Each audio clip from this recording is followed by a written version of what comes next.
untuk menghadapi libur panjang, Natal dan Tahun Baru, menghadapi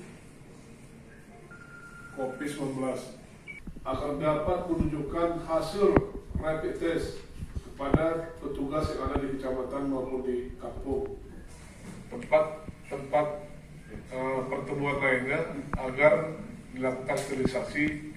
Sampaikan bahwa jumlah kasus per kecamatannya perlu kita sampaikan Tawar sampai dengan sekarang ini sudah berjumlah 23, kemudian Bagasan 66. Menyangkut dengan memakai masker dan lain-lain itu agak sedikit sulit, apalagi yang memiliki tempat-tempat wisata, supaya tetap mematuhi protokol yang ada.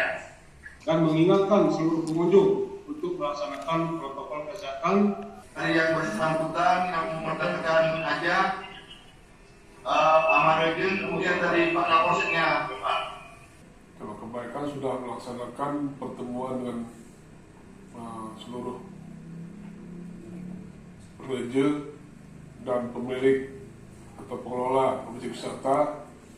Mari kita jadikan akhir tahun ini menjadi momentum evaluasi Pak dalam penanganan COVID.